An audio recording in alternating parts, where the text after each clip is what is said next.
Welcome back to a new season of Book Chat, where we'll give you a preview of new and favorite books here at the library and some reading recommendations.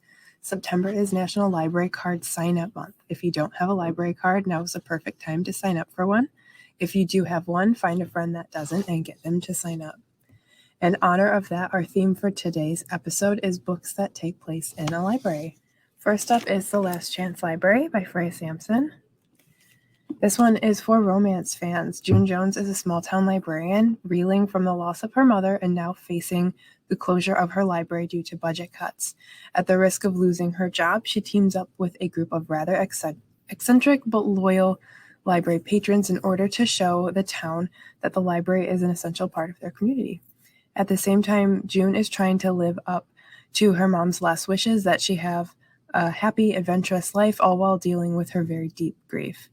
And I did say this was a romance, and it's in the form of a kind-hearted lawyer who was June's friend back in school who comes back to give her a hand. If you're looking for a cute, heartwarming read, this one is it. Next up is The Library of the Unwritten by A.J. Hackwith. This one is for fantasy fans. In this story, there's a special place in hell for books that haven't been finished by their authors, and that's the Library of the Unwritten. Claire Hadley is the resident librarian, and it's her job to maintain the space while keeping restless main characters from escaping their unfinished stories. When one particularly heroic character does escape, she has to track him down, and in doing so gets tangled up with an angel, a demon, and the devil's Bible. The best thing about this story is that nothing is as you expect it, so be prepared for plot twists and turns along the way. And this last one is a mystery for you mystery fans out there, The Woman in the Library by Sulari Gentill. And it's actually a story within a story.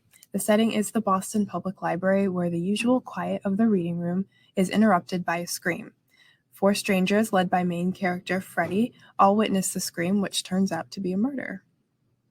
The 4 become each other's alibis and friends as they try to piece together what happens.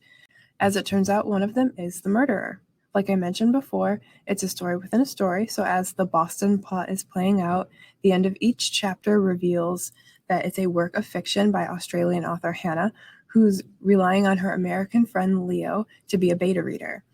The more Leo corresponds with Hannah about her work, the more strange and disturbing his letters become, which brings on a mystery all its own.